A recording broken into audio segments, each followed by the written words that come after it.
Hi, everyone. It's Cheyenne Meadows from the Nebraska Department of Education, and we are back with the next portion of the HAL webinar series for this fall of 21. I am super excited to have Monica here with me today, who's going to talk about partnering with parents. And she does a lot of really great things in Millard Public Schools, and she'll talk a little bit more about herself and what she does there. So I will go ahead and turn it over to Monica. All right. Thank you so much, Cheyenne. I really appreciate it. Thanks for welcoming me and allowing me the opportunity to present today. My name is Monica Huffless, and I am the K-12 High Ability Learner Program Facilitator here in Millard Public Schools. And I'm also on the Nebraska Association for Gifted Board, and I'm recent Vice President. So again, I'm just excited to be here and kind of share with everybody what we've been doing in Millard and how we've been working just really focusing on working with our gifted parents and providing opportunities to just enrich our communication with them. So first of all, our focus for today is on gifted parents. And I think most of us know that as parents, we want to be involved in our children's education. And so what I'm going to showcase today are just some examples of what we've done in Millard, and then just provide an opportunity to talk about some additional resources for parents as well. So first of all, just to kind of keep in mind that based on your gifted communication, just kind of understanding that people are kind of all over the board, whether they are experiencing really positive things that are happening within their community, or they may feel that there are some maybe opportunities for growth that are existing. So this just kind of showcases the fact that there are different perspectives as we go across, and I'm sure Cheyenne, as she talks across the state, runs into a wide variety of different situations. And this was a quote that I thought was really very vital. This was actually for some research that was done just a couple of years ago. And I love this quote because I think it just supports why we're having this conversation and the importance of it. And that is how important our gifted parents are for our gifted students. So we're going to continue and take a look at a few things. So first of all, today I want to talk to you about some of the research that's out there. And there's a couple different pieces that I found as I was putting this together that I thought would be really helpful. First of all, I don't think anyone can negate the fact that parents play a very vital role in their child's development. And they also provide not just the educational development, but the social development of their children as well. And parents are role models. And so when we take a look at our gifted students, likewise, it's just as important for us to think about how do we communicate with our parents of our gifted students. And so that's really our focus of our conversation today. So the research supports this. The research also goes on to support that, and it shouldn't be a surprise that a parent's level of education also aligns to the level of achievement that their students have. Now, may not always be true, but for the most part, we do see that significance. So a couple of other factors that I found as I was looking through research, and again, not very surprising, that parents influence the achievements and expectations of how they work with their child, how they communicate. If they expect a lot from their students, sometimes that can put a lot of overdue pressure on a student. Likewise, if they're average expectations, that might be the type of experience that they end up having with their child, and vice versa. If they don't have any expectations, that child may just flounder and not really see the importance or support of their giftedness.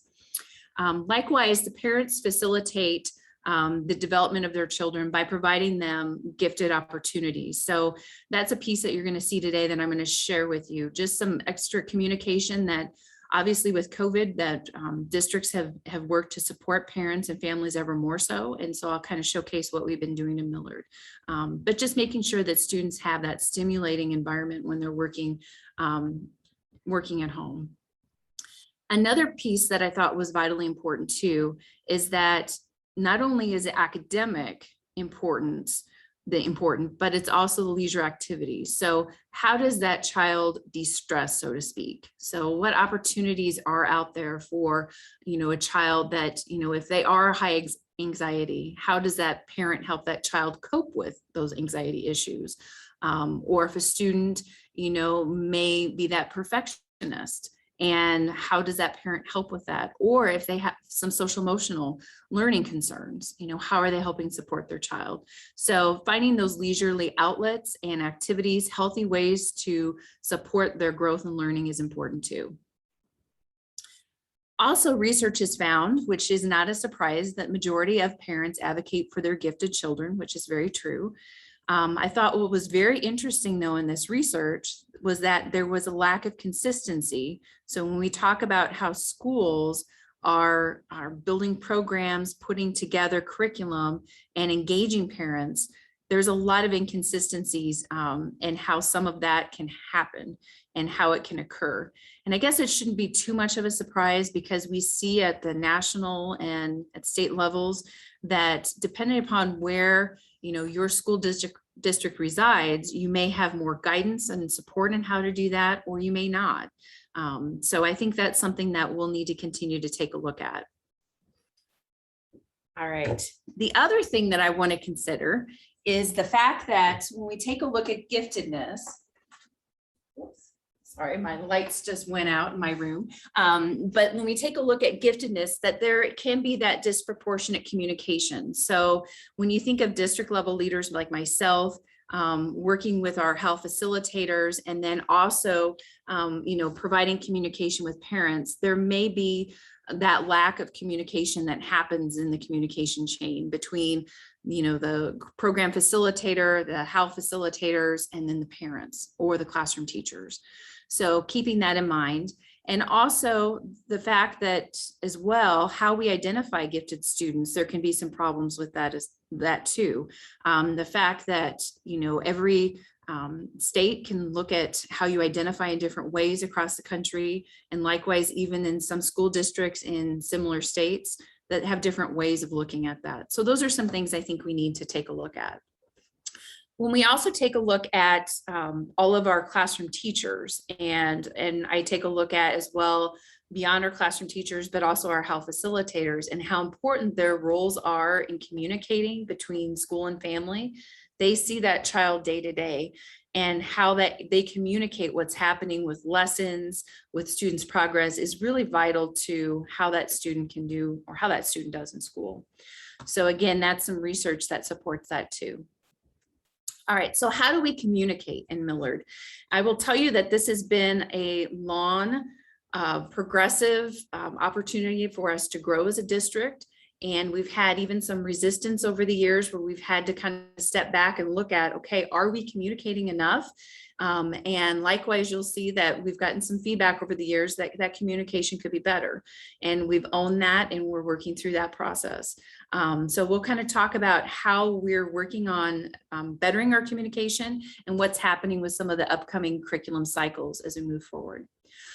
First of all, I think it's important that no matter where your school district is at, having some type of a page for a web page for parents to go to access information is really critical.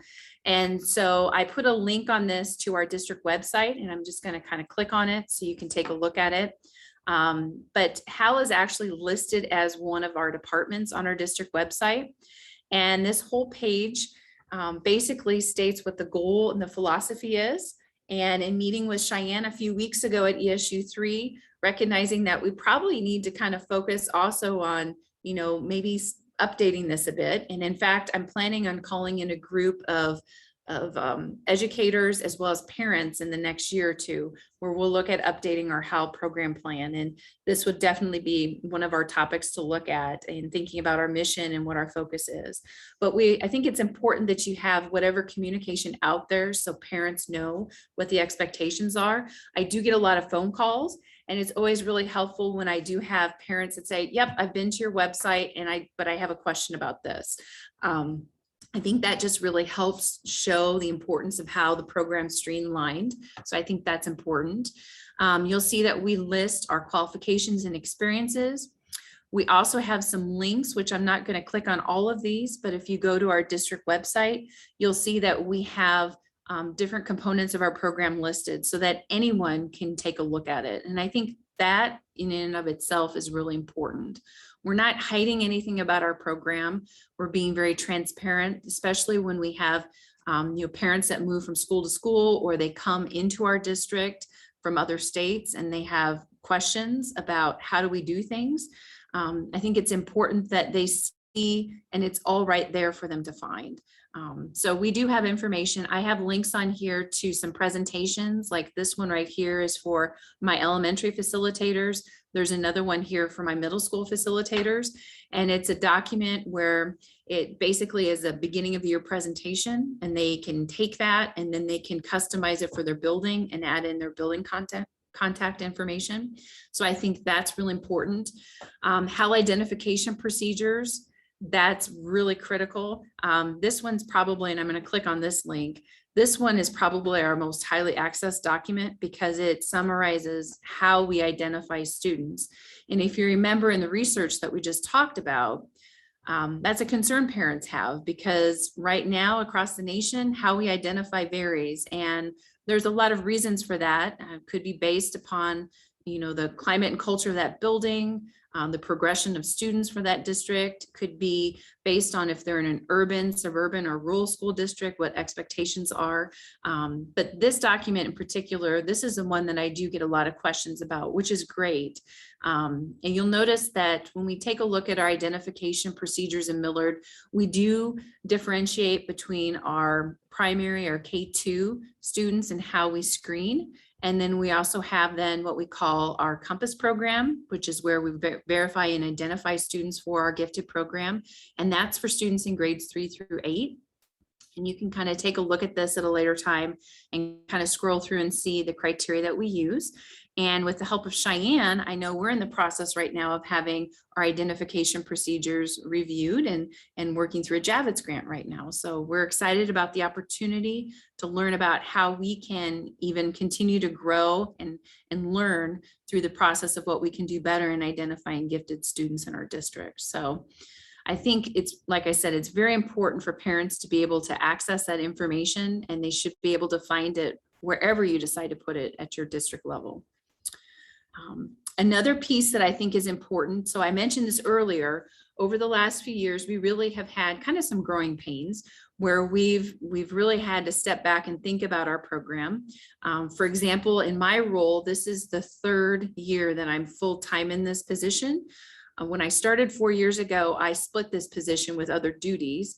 And previously, before that, with other HAL facilitators at the program district level, they also split this role with other duties. So I think it says a lot in our district moving forward that we're really trying to prioritize the HAL program and finding ways to grow it and again make it more consistent. But you'll see that I'm just being very honest, when we think about our HAL community focus group, this actually began back in 2017. So we've only been doing this for the last few years. But this was in response to parent concerns about, well, what's happening in our HAL program? When is there ever going to be an opportunity for us to get together and talk and find out what's happening across the district and be able to have some conversations with district level leaders, with the directors, and find out how we can continue to support the program. So because of that, we meet once a quarter, and typically our meetings are about an hour in length. During the pandemic, we met via Zoom. Now that we're back in person this year, we are back to meeting in person. And we typically tend to host meetings alternating before school, like between 7:30 to 8:30 a.m. or in the evenings, like from 6:30 to 7:30 p.m. But we try to alternate those opportunities. So out of those 4 meetings, we have some morning offerings and we have some evening offerings. And then that way we can try to catch parents or community members based on their schedules of what works for them. And I always share those dates out the spring before, so they have at least 6 months or more where they've got access to those dates and know that that's when we're going to plan on meeting.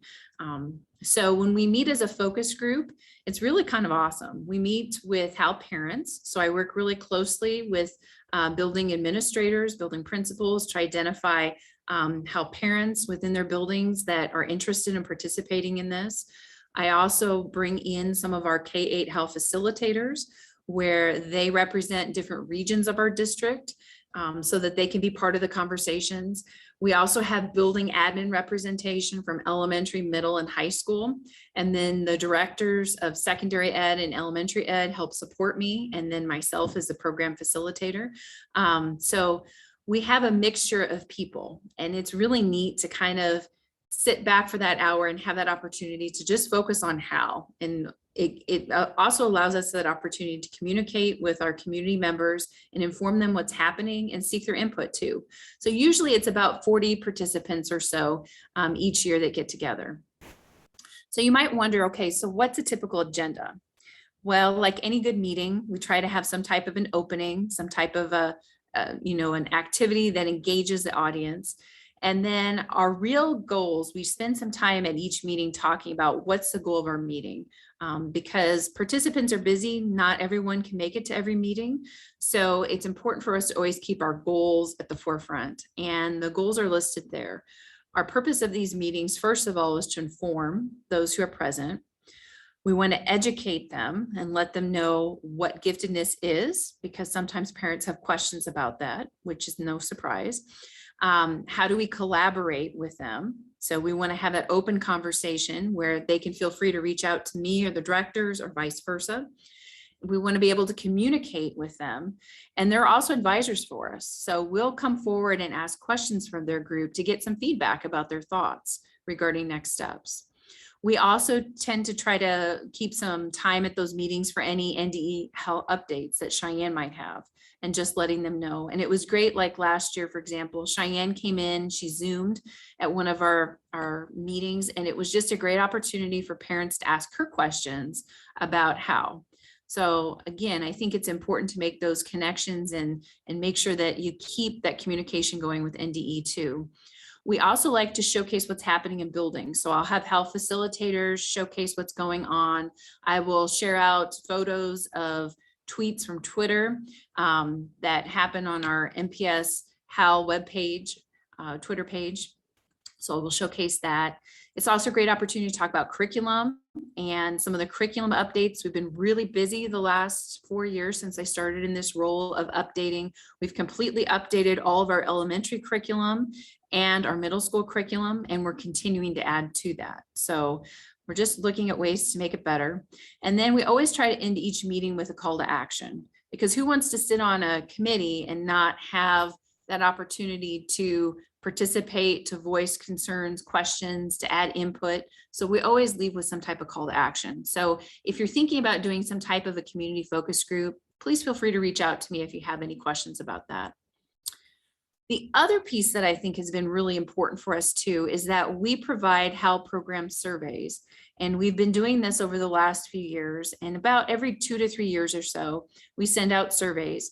This first slideshow that I'm showing here just talks about mainly the teacher survey. So we do a couple different surveys. We do a teacher, I'll show you here in a second, the staff and the parent. And actually there's a fourth one we just added, which was administrator this past time. But we try to focus on questions, and we try not to make the survey too long, but we focus on the following topics that I've listed here. So we try to have a couple questions. We also provide input and opportunities for parents to do some free response on here too. So it's not just a ranking from 1 to 4 of where you think we are in the program, with 4 being really strong, 1 being really weak, but we also provide opportunity with some short text boxes for parents to be able to enter in, or teachers or admin, so that we can get some more feedback. And actually those responses tend to be really helpful, because it gives us a little bit more clarity when we ask these questions. So on the teacher survey, we send this out K-12. In our district, our elementary and middle school, we have our HAL identified program. At the high school level, students who are in HAL are enrolled in International Baccalaureate, Advanced Placement, honors courses. So we've found opportunities for students, to kind of excel in other ways too. So when we send this out, this goes out to every single teacher across the entire district. And so it's really neat to get responses across the district and see what teachers think. The other thing that we take a look at are parents. So it's really important to get parent input. So this actually goes out to thousands of parents across the entire district. And we separate it by our elementary, middle, and high school questions. And we try to make sure that we focus about the sweet spot we found has been between about 13 to 14 questions. And these are the different areas that we look at. So they're a little bit different than the teacher, because in the teacher, we were looking more for some of those instructional questions, what their thoughts were with delivery of content, how we support them. With parents, we want to see their perspective. So we focus on these following topics that you see listed here. So again, if you have questions, please feel free to let me know. The next set of surveys that we take a look at are administrator, and this was new. This was something brand new this past time that we gave the survey, which was back in the spring of 2020. And we decided to send out surveys to our principals and to find out what they think about the program. And that was also very insightful too, to get their perspectives from their buildings of how they see the HAL program, areas where they felt that we could grow, and areas that they felt were some strengths that they thought we were doing well. So I think that's been really strong with all of this, is just looking for other avenues to collect information. And I can't tell you how important these surveys are, because this really helps drive some of those long-term conversations, and especially when we look at our HAL program plan. The other thing that I want to talk to you about too, I mentioned this already, is I think it's important to access social media. For this time, at this time we use Twitter, and that's mainly our main focus across the district has been Twitter. I know Facebook has been another opportunity, but we haven't moved to that yet for the HAL program. This is the page that I manage. And so if you go to Twitter and use the handle at MPS_HAL, you can feel free to join that, follow us. But I go ahead and I retweet all the photos and everything that's happening within our district that's shared. And there can be good and bad with this, because sometimes, parents can see things that are happening in HAL, and then they can kind of question, well, why can't my child do this? If they're not in the HAL program. And vice versa, I've had HAL parents that are saying, this is great and wonderful that you can showcase this. So, that's something when you're balancing social media, you have to kind of be thinking about that. Who's your target audience and what are you looking for? But for us, we found that the Twitter account has been really helpful for parents to be able to see what's happening and to keep in touch with what's going on in our district. Another piece that we added too, so I mentioned already that we updated our curriculum. We have now required and asked for our teachers and or HAL facilitators, so whoever is sharing or teaching the lessons, to be able to communicate with parents up front. And that really came alive back in 2017 when we heard from our community that they wanted to know more of what was happening, and they wanted to know ahead of time, so then they could work with their student while their students are learning lessons, instead of finding out about something afterwards where they felt it was almost too late. So this is an example of a draft letter that we put together for our HAL reading 3rd grade level course. And the text that we have novels and information written about is Amal Unbound. So that's one of our novels that we use with our HAL program. There's also a select choice of other novels that can be used too, but we tried to select different themes with our reading program for each quarter. And so this is an example of one of the quarterly letters that we would send out to a HAL parent. Now, this is an example letter, so it doesn't mean that all of our teachers or facilitators have to send out this exact letter, but we do encourage them. This was at least listed as an example, because some staff members just said, I don't even know where to start. Like, how much do I communicate? What do I say? So this gives them a foundation, and they can tweak this. They can put this in a school newsletter. They can email parents, whatever works best, but that the communication happens so that parents hear. That's really been a piece that we've been working on in our district to be better about. And we appreciate hearing that from our community members and our parents.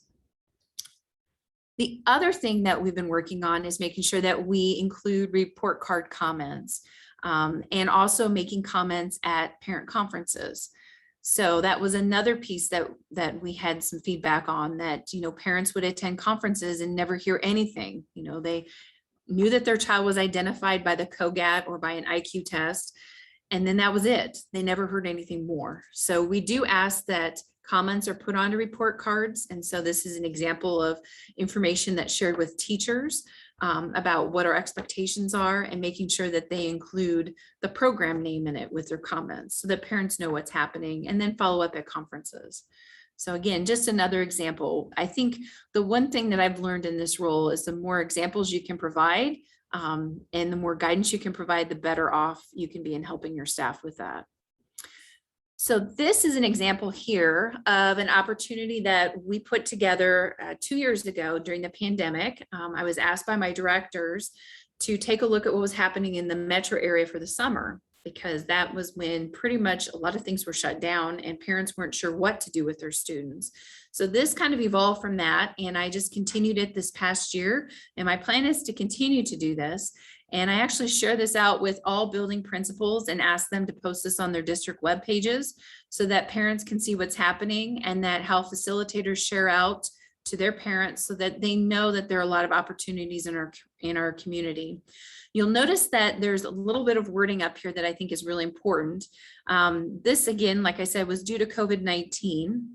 We always encourage our parents to reach out to organizations, but this was a listing that I was able to find through, going through websites.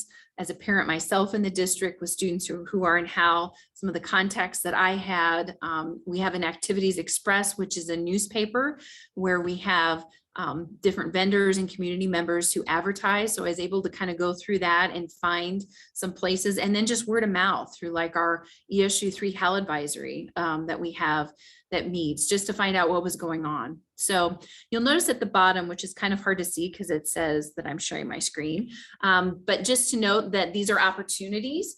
And so nothing in here is really completely 100% supported by Millard Public Schools. Sorry about that. The lights in this meeting room sometimes just decide to turn off when I'm not moving around much. But that we provide opportunities so parents can seek them and see if it's something of interest. So we as a district don't endorse. And so that's some of the language that you see that's listed here at the bottom. But based on our areas that we identify, I found some reading opportunities across the district, which I would love to find more within the metro. So that's one of my goals to look into more. Some math and science enrichment activities. The other thing, we also identify in visual spatial. So some of the opportunities across the community that I've found that would help with that. And then some of our music enrichment opportunities, because we also do support and encourage our music students as well. And then finally, just additional opportunities that I was able to find across the district. So this is sent out with links to everything, contact information. And I also found out, looking at this through the lens of a parent, it's also helpful to know that there's certain ages across the community, that age ranges that offerings are held for. So I felt, instead of having a parent keep clicking on all these links, if they could see at a glance, this is the age range for the child that could participate, that just helps too. So we've gotten some really good feedback about this.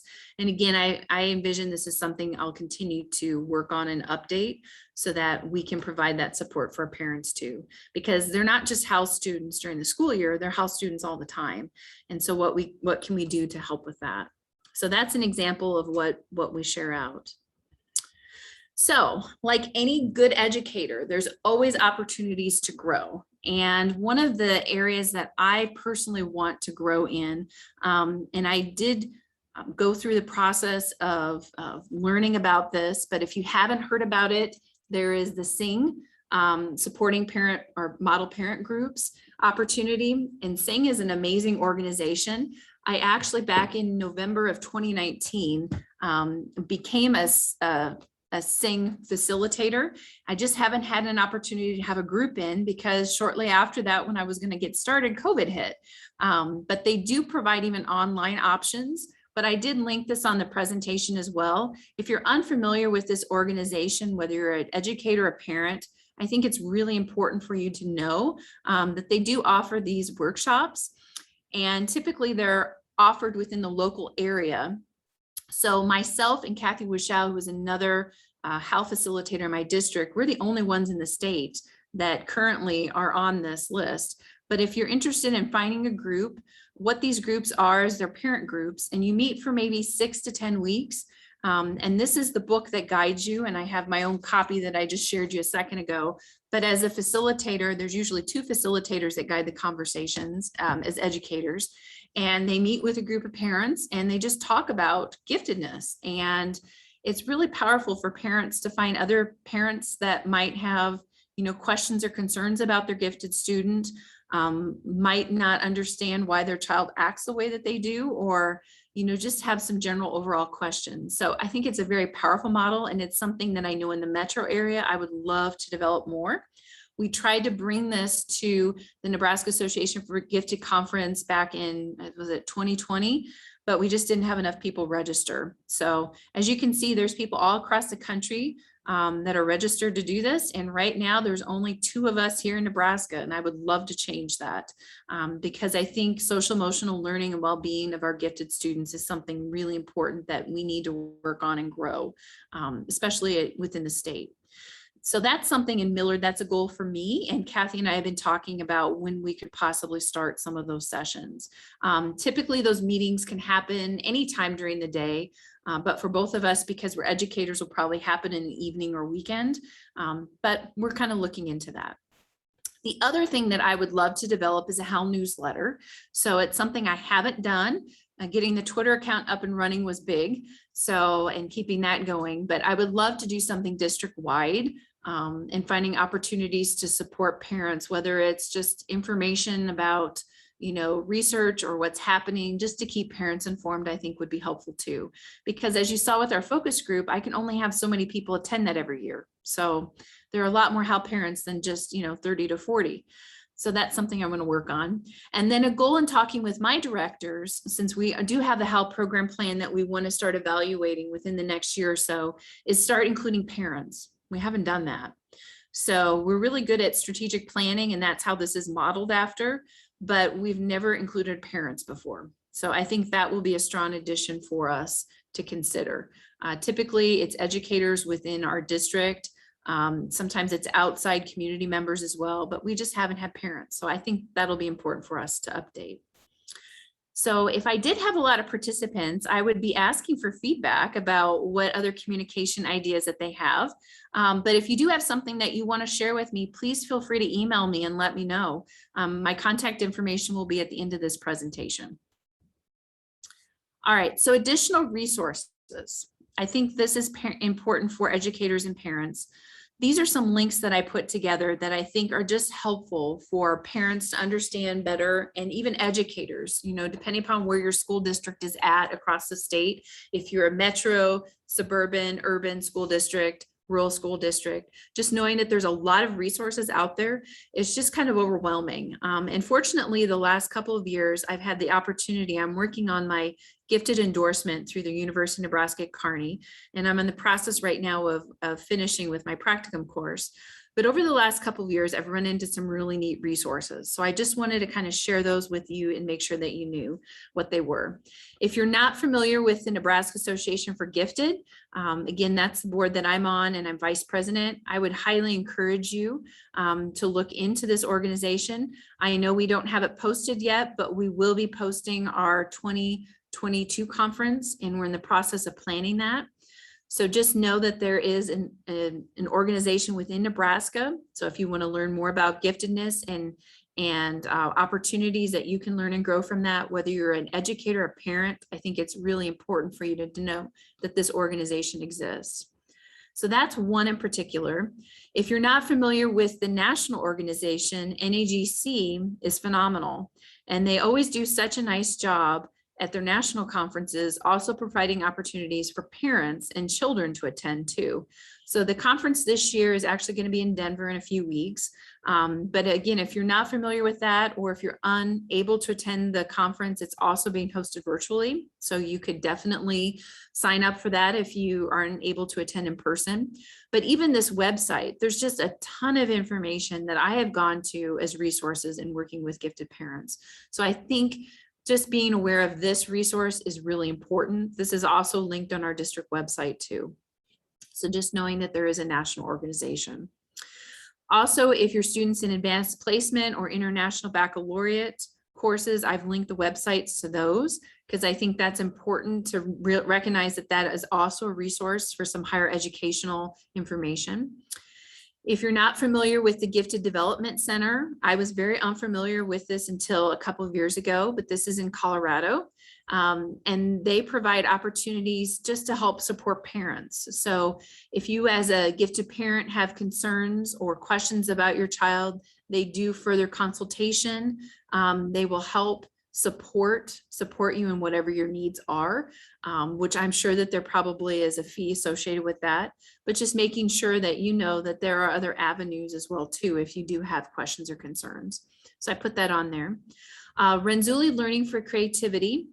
This is one area that I adore. And I know Shannon and I have talked about this too, but the school-wide enrichment model is one that I know I've been looking at for our district as we continue looking at growing and what might be some aspects of this that we might be able to utilize.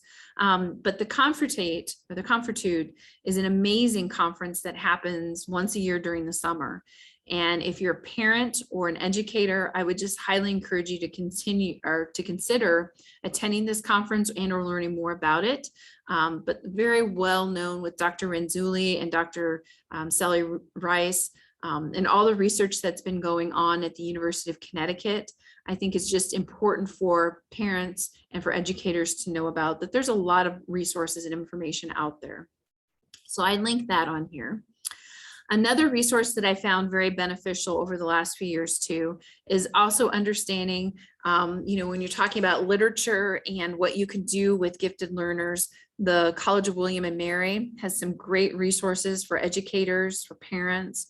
So if you're looking at some higher level resources, again, I can't name everything and I can't vouch for everything that's on here, but just some things that I've found helpful over the years being aware of.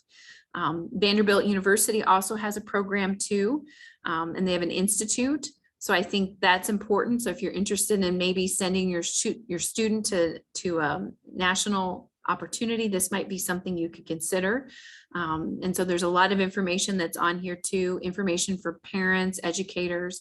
Like I said, there's a lot of stuff out there. It's just trying to find it all and what's going to work for you. And then finally, the same website that we just looked at. So I think that's another great resource too. If you have a student who might have some social emotional learning needs, that's a great resource to tap. The other resource before we finish today that I wanted to make sure that I acknowledge is our Twice Exceptional students. And recently in the last few years, I've just been asked a lot more questions about, what is Twice Exceptional and what are areas as a parent, if I have a student who's Twice Exceptional, that I can send them to. So for example, if we take a look at some of the resources that are on here, I did link to the national organization. So a lot of people don't understand what Twice Exceptional is. And it's something that until I started working on my endorsement that I learned more about. And just to understand that Twice Exceptional students are students who have, basically they fall under the category of having two very unique, different educational needs. So for example, you can have a student who might be autistic or have ADHD. So they may be receiving special education services and have an IEP for that. But at the same time, they may be highly gifted in another area. And so when we talk about that, that's what a Twice Exceptional student is, that they kind of reside on different areas of the spectrum and what their strengths and needs are. And they can be very hard to identify. And so even in our own school district, we've had conversations with some of the study that Cheyenne's been helping with us, work on with our gifted identification procedures. Like right now, we don't identify a lot of Twice Exceptional students, and it makes you really wonder, are we missing some students along the way? So again, there's a lot of information that I put on here with some links to some Twice Exceptional resources so that, if you did have any questions or concerns, you could be aware of that. SANG has some resources as well. So again, their focus also is on Twice Exceptional and social emotional learning needs. So I think they've got a lot of information there. They have seminars, which if you're unfamiliar with that, are some basic webinars for parents or educators if you want to learn more about gifted and Twice Exceptional students. So I put these down here and you can sign up for those. And you can attend. So those are online and lots of information that if you're interested. I will caution you though, that most of these do require payment. So just to be aware of that there usually is some type of a fee to attend. But again, you're hearing from leading experts across the country on Twice Exceptional. So just making sure you're aware of that. Bright and Quirky is another really fun website that I found some information on, and given this as a resource to help parents who might be looking for avenues to help their Twice Exceptional child and helping them really help them with their gifts and figuring out what is going to help them be successful in school. So this was one resource that I've been able to share with parents just to give them an opportunity to learn more information about their child. Seth Perler, I think, also does a great job too. His focus is on executive function, and he also does a lot of webinar type activities. He also has a conference that he puts on, but also just helps parents and educators learn more about how Twice Exceptional students think. So I found his information to be really helpful over the last couple of years too. And then finally, I've got a link here to Blanc Blanc. I put this on here just more or less as an FYI to myself too, and a reminder to look at this. But last May, they had a conference, and the last couple of years, I've noticed that they've had conferences in May about the neuroscience behind Twice Exceptionality. And so some leading experts and researchers in the field that I know I want to study and learn more from. So they don't have anything posted yet for 2022, but I'm kind of keeping this posted so I can go back and look at it too as a resource to learn more from. All right, so I think it's important to keep the communication alive. So I am going to list right here, this is my contact information. So if you have any questions or concerns, we all learn from each other. And I think as educators, that's what makes this job so much fun, that we're able to learn from each other and help support ourselves and our gifted learners. So please feel free to email me, call me, feel free to follow me on Twitter, and let me know if you have any questions or if you have any other suggestions or thoughts that you'd love to share with me. So thank you.